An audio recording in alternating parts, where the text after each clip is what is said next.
Just to quickly introduce myself, I'm Anne Tiernan. I'm a professor and director of the Policy Innovation Hub at Griffith University. GBS is the business school is a long-term sponsor of the CEDA Women in Leadership program, and I'm so happy to have the opportunity today. I'm very lucky to get these gigs, as I call them, from time to time.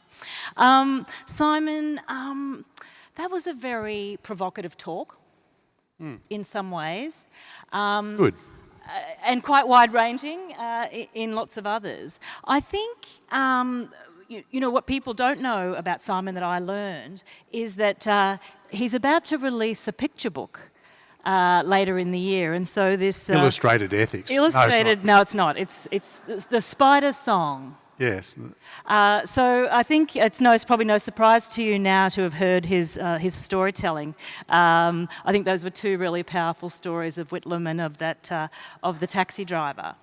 But this idea that people don't see is, I think, a really interesting one. But I just want to kind of, not challenge you, but I just want to ask you about, because, I think, I found aspects of your talk like incredibly persuasive. We need a new system of governance. We need to think we're not coping with complexity. There's kind of a paradox in what people are reaching for in populist politics. And if we look at the spectacle unfolding in the US, if we look at the Brexit, if we look at some of the results in our own election, the drive for easy answers, the drive for someone to build a great big wall is really strong. So I think the strongest drive, one of the strongest drivers in human history, has been the need for certainty. You can imagine living in a prehistoric environment where apparently random acts kill members of your family, destroy your life, and we just are not built to deal with that. So we invent things that can give us a sense of control. So we'll go into caves and we'll do magic realist paintings where we say that will help us to hunt the animal, or we'll have spirits or gods that if they can be propitiated, if we just sacrifice in the same format, that will assure our success. It will eliminate the uncertainty. This is the way up until the great Cartesian revolution with the Enlightenment, where instead of there being something out there which is other and greater than us, which we try to satisfy, Descartes, he engages in this incredibly radical process of skepticism where he says, I'm going to doubt everything that it is possible to doubt, even the evidence of my own senses. And some of you will know that at the end of this great period of doubting, he comes up with this single thought that he cannot doubt, which is that he is thinking. And then he says, cogito ergo sum, I think, therefore I must exist. That's the one thing I can be certain of. Now, what people don't understand is that the moment he does that, he completely revolutionises things where certainty becomes inside a human. We become that, and then it's allied to the rise of mathematics and science. Again, a whole series of systems which are about control. So when you get into with this kind of deep human impulse, when you get to a world like ours where there's lots of uncertainty, lots of complexity, people are easily seduced by the siren call of any kind of fundamentalist, whether it's religious or political, whether it's left-wing or right-wing, because what they promise you, Anne, they say, it's all right.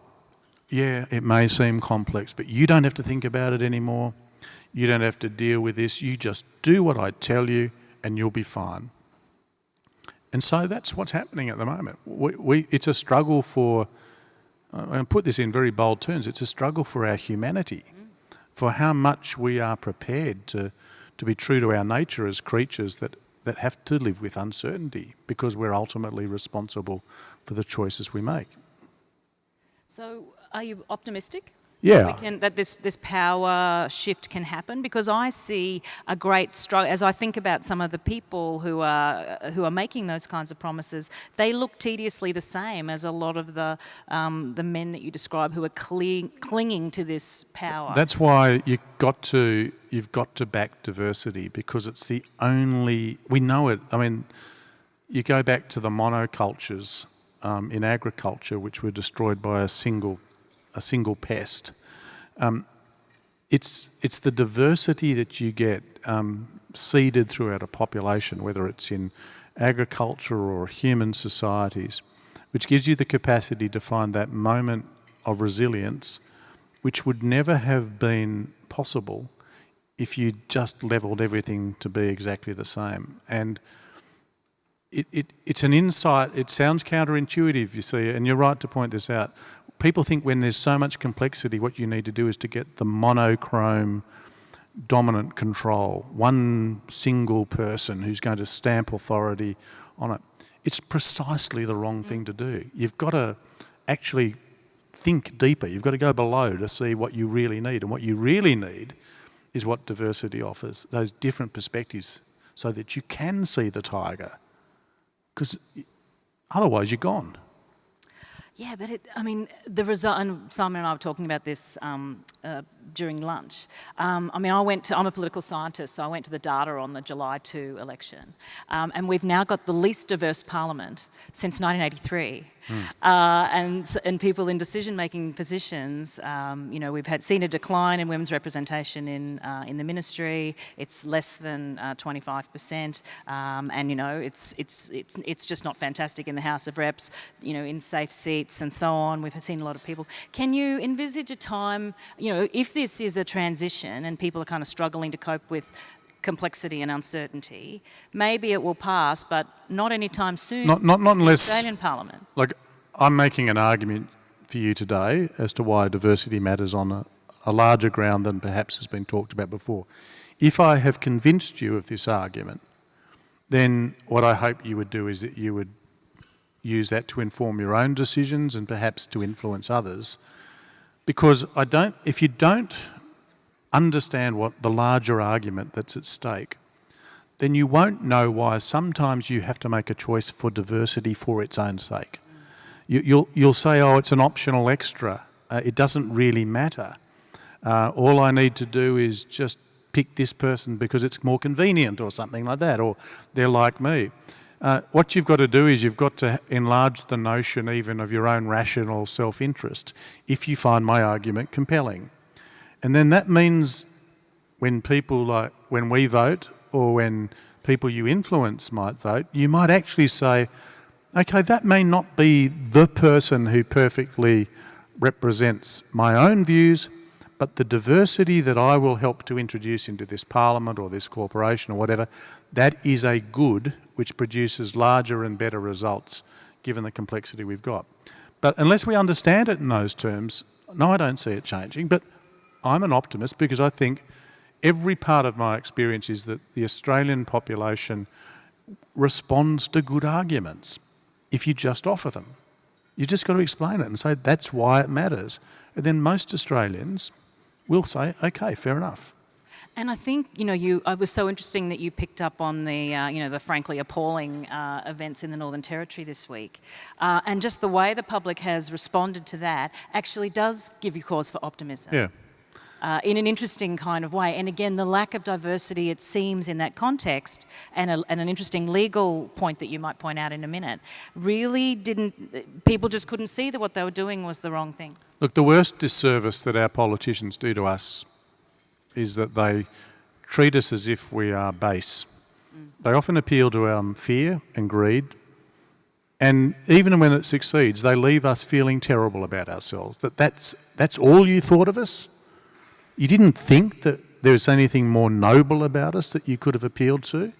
Because I can tell you, I travel all over this country, and Australians are not angels, they're not demons, they're just basically decent people, and their instincts are basically good, particularly when you give them arguments and reasons. Now, the point that Anne's referring to, very few people know that, and I looked at it yesterday, within the Juvenile Justice Act in the Northern Territory, the legislation which governs the detention of these poor children, there's a section that was introduced called Section 215, and it grants complete immunity for all civil and all criminal offences to any of those guards, for the commissioners, completely immune from the application of the civil and criminal law, providing they are acting, in inverted commas, in good faith. No wonder these people were willing to do it in front of the cameras. Why give us stuff? The Parliament has decided you will never be held accountable, no matter what you do, no matter what law you break, in the treatment of those children. Now that's not about cutting off a few rotten apples in the barrel. These are the people who built the barrel. And we've got a tendency in Australia at the moment to remove judicial oversight, to remove media oversight, to remove any barriers to do with the way in which executive power is exercised. And we buy it because they appeal to issues of safety and things like that. Well, the Australian people have seen, this is what happens. It's children wearing hoods shackled to chairs. That's what you get. And I think the instincts of the public at large, as you've said, is to say, that's not who we are. That's not what we do to our children. No, it's not who we are, but to sort of pick up Kyle's earlier point, where was our responsibility to be concerned about what was being debated in the Parliament or the Legislative Assembly in the Northern Territory? We didn't exercise it. So it's kind of an interesting civic responsibility dimension there. Now, look, we might go to questions because I can see the CEDA team are moving around. I can certainly see one down the back, and then I'll come over here, and then over here. Oh, sorry, whoever's got the microphone there, because there are two pieces of paper up in the air. Hello, Amanda Yates from the Department of Transport and Main Roads. I wanted to ask a question about mediocrity in leadership. And I did notice on the guest list there are a few people here that I have worked for, so clearly I'm not referring to them, their leadership. You've got to speak truth to power, come on. My question is really, or my observation is that industry and government can actually have a very high tolerance for mediocre leadership for long periods of time and can, at least at the surface, appear to continue to function in spite of mediocre leadership.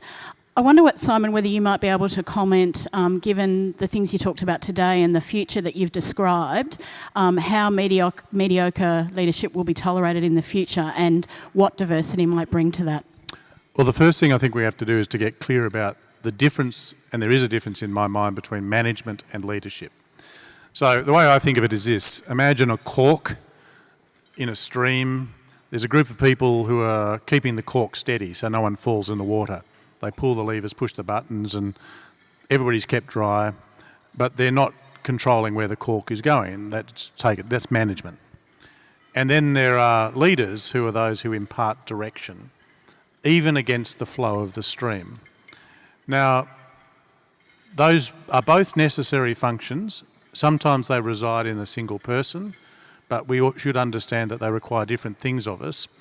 And particularly leadership, I think, requires the exercise of moral courage, because what it effectively requires you to do, I think of leadership as being defined as constructive subversion. The job of leaders, in my view, is to subvert unthinking custom and practice of the kind that the taxi driver talked about. Leaders should never say, oh yeah, it's fair enough that we do it just because everybody does it. They should challenge that, but not to destroy the place, but to help it become more like the thing it says it wants to be. But that takes a remarkable courage. Now, I think the tolerance, however, for this is going to reduce, for poor leadership will reduce over time. And this is particularly so, I think, in the commercial world, maybe in government too, I'm not sure. But the evolution that's taking place at the moment is that there's a new ecology of business beginning to emerge, which is based on an ecology of meaning, where you cannot actually, you go into banks, I don't know if there's anyone from the banks here, but pretty much the banks offer the same products and services. You can't distinguish them that much in terms of what they do, but where they can distinguish themselves is according to what they mean or stand for. And that's how they compete for and attract employees and customers and capital. Now, in an ecology of meaning, the kinds of leadership attributes that I've been outlining in response to your question starts to matter a whole lot more. It's not just the management that keeps things going. It actually matters that you impart purpose and you get alignment with the values and principles. And I think the need to evolve to fit into that ecology of meaning will be a big driver, but there'll be a lot of pain along the way as people try and work out how better to do this. Yeah, Samantha Phillips with Origin Energy. I'm curious, you were talking about, is the balance in the government in our change for governance structure appropriate? How do you feel about quotas in terms of mandated quotas? I've come from Scandinavia for the last 10 years, and I have a very different and changing and evolving view on quotas and how we change those balance to be better represented. So if I was to redefine quotas as KPIs, or whatever the latest version of that is, key performance indicators, there's probably some new acronym, and said that's a KPI for a business, very few people in business would have any objection to that. They're used to meeting targets where if you don't meet the target, there's a consequence. And for some reason or other, we've got ourselves into a mindset where we don't think that we should do the same thing in terms of meeting targets or KPIs for a particular blend in the workforce. And I think the voluntary measures so far that have been relied upon have been proven to be ineffective. And so I've wrestled with this myself, like you perhaps, for a long time. I'm convinced that there's an equal distribution of talent. So if there were quotas in place, you would be able to find as many talented women as men. I understand the notion of merit accordingly would still be met, but I just think that we need to try and find a way to break through the resistance, which is allowing people to do nothing at all. And I always opt, if I'm ever given a choice, to a voluntary principles-based approach in which people choose to do something which is right, particularly if I can see it as being in their own self-interest as well. But I'm also willing to accept that if that doesn't work, and it seems to be working too slowly, then you need to set targets which have consequences, which is effectively saying the same thing as quotas. But as I say, it's not a novelty to do this. Every business sets targets for all sorts of things that they do, and they work to achieve them, and if they don't, people have to give an account as to why they've not achieved them. It should be in this area too. Well, I think, and it's actually quite interesting in the political context, the Labor Party set a target of 50% representation in caucus by 2025. If, as it seems likely, they hold the seat of Herbert, they'll have achieved 40%, whereas the Coalition is very vehemently opposed to targets, as we know, and, really, there's a lot of internal thinking about the need to review that. I think transparency and reporting around this kind of stuff really helps too. And look, you can encourage, if the electorate was thinking, as I've hoped it might, about why this really matters, then the self-interest of political parties will be to put up candidates, not just in terms of gender diversity, but we've got remarkable pools of talent in terms of cultural diversity, linguistic diversity, all sorts of things in this country which we underutilise. Yeah. And if the public started to say that, then the political parties would be hopefully responding as much to demand side as supplying it. Maybe that's what the people were saying on July 2. Joanne Wright from the University of Queensland. Simon, thanks very much for a very thought-provoking presentation. I'd like to take you to the end of your presentation, and I recognise that you talked in generalities. And I accept your argument about looking at how people who are excluded from traditional structures of power. And I think that's really interesting, and I think it's quite compelling. But I'm wondering if you could talk a little bit about what sort of empirical evidence there might be to back that up. Because I think if you look at how women vote, women tend to vote, generalisation, for religious-leaning conservative parties, for law and order parties, for exactly the sort of formal power structures that you mentioned. Yeah. So I'm a philosopher, not a political scientist. They would have evidence, I'm afraid. All I've got is argument. So I actually don't have any evidence at all. But I have, that's why I expressed it as a hunch rather than a settled view, to invite some reflection about this. It's hard to know. I'll take the statistics as you give them as being accurate in terms of what women typically vote for. It's hard to know whether or not that's been done because there hasn't been a crystallisation, if you like, of awareness about what attributes women, for example, as those who've been excluded from traditional power structures, might actually have within their own resources, and that are not just a matter of justice, but actually of some practical utility to a society trying to rethink its governance in the circumstances I described. So maybe if more people, men and women, were to reflect on that, it may actually change some of the things that you referred to as the traditional voting patterns. But beyond that, I don't know. I don't know. You probably, Anne, do you know about those figures as to why women... Tell me if I've paraphrased this incorrectly, but I think the suggestion was that women tend to vote more often than not for conservative religious men. Is that it? Is that it? Wouldn't necessarily be conservative men. It could be conservative women. Or women. But the people they vote for tend to be conservative... Law and order. Law and order. That women tend to favour that. I'd want to have a look at the more recent data. I think like the whole world is clouded by the Republican primaries and the Democratic kind of... That's all kind of that's happening for me at the moment. I'd want to have a look at the data. But clearly we have had a real drift in this most recent election away from the major parties and towards, maybe seeking some diversity, whether that's gender or, away from the major parties or whatever. I'm just not up to date enough with the gender breakdown of the current result. It may also be just another thought that women themselves have drunk the Kool-Aid. And when they don't believe about their own way of managing power to be an effective model, they may have actually accepted the propositions of the older system, and therefore they vote for it without actually recognising what resides within their own experience and methods. I mean, it's just another thought perhaps that might explain that.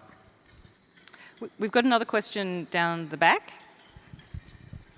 Luke McElwain from Morgans Financial. A question for Simon, and just following on from what you've been talking about, Simon, have you got a comment on breakdown of trust in society, whether that be through government process, political process? Yes, it's obviously been profound and precipitous, and it occurs for the reasons I gave.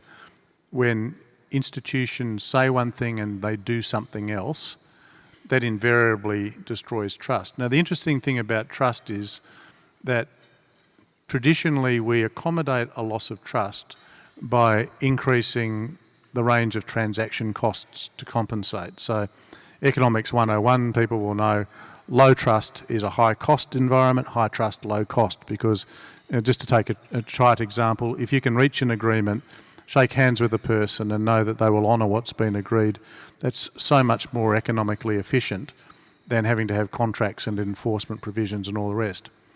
So our society has looked a lot at trust and how it's changed. Interestingly, as Rachel Botsman was pointing out at a thing I was at a few weeks ago, even as trust in institutions has declined, trust in individuals has increased.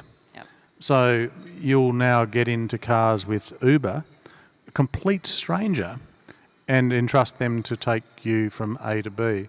Airbnb, complete strangers will come and live in your house or a property, and it can only be to do with trust. So there's something about trust in institutions because of their power and their scale, which has gone down while we've been transferring it into other places.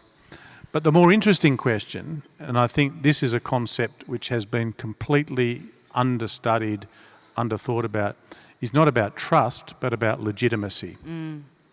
Because when institutions lose legitimacy, then no amount of money will see people deal with them. Absolutely. And we've come perilously close in some cases to the loss of legitimacy. And this I only understood this. When Gaddafi was hiding in the deserts of Libya, I remember asking myself, look, how can this happen? You know, what's this guy not got? He's got all of the wealth of his oil fields, he's got mercenaries, he's got great stockpiles of weapons, he's got all of the organs of the state, and yet he's the one hiding in the desert. What's he not got? Legitimacy. Once that's broken, you're finished. I think that's such an important point, and if people haven't seen it, the 2016 Edelman Trust Barometer on this bears that out so strongly. At a time when there is a real, crisis of democracy or crisis of legitimacy, extraordinary levels of trust in the front line, in the people with whom people are having interactions, it's actually a fantastic basis to build on, really. And that's why diversity, I guess, in the interactions that people have with frontline people, with whoever they're encountering in your businesses is so important. And I guess it's why today I read that EY's had a report about cultural and linguistic diversity in the professions. Yeah. Look, and just going back to the trust question, I'm not, again, a pessimist about this. I actually think that rebuilding trust is entirely possible. It's just that what you've got to do, you've got to be prepared to be quite brave, particularly if you're an organisation, and you've got to look in the mirror and you've got to ask in a really honest and thorough way, are we the organisation we say we are? Would any reasonable person encountering us say, yeah, that's who they are? So we developed a tool, we call it Everest, which is like a really highly polished mirror that does this, and others do similar things. It's not about doing employee engagement surveys, they'll tell you other sorts of things. It's about asking and answering just one question. To what degree are we truly like the thing we claim to be? And it's not just about perceptions, it's also have our systems, have our policies, have our structures been put in place in a way that reinforces what we want to be, or is it undermining it? I'll give you an example. Funds management, financial advice. Years ago I did some work for MLC. Just when they were introducing new standards for training and auditing advisors, fantastic piece of work, but when they presented it to the committee I chaired, they said, have you got any questions? I said, oh yeah, just out of interest, how do you measure and reward their performance? I said, oh, it's easy, we do it on volume of sales. And that was it. I said, why that? Why that? I said, well, that's what everybody does. That's the way the industry operates. So I just asked them, hasn't it occurred to you that despite all these other things about training and auditing, the message you are sending to these people by that one thing alone is, actually, we don't care how you do it. We don't care at all, just as long as you do a lot of it. Those people out in the field, they'd listen to the company saying, oh, we're all about, matching the right product to the right person. They'd say, no, you're not. It's rubbish. All you care about is this. So companies, government departments, everybody, ethics centres, it's a tough question, but every time you find that you are not what you say you are, that's where the tiger lives. It's that cynicism that comes through the perception of hypocrisy. And it's entirely fixable, but you've got to be prepared to do that work. Thank you so much, Simon. And I think, that's my takeaway from today. The line of the day, I think, is cynicism is an acid that eats at communities. And I think that's, such a powerful thought.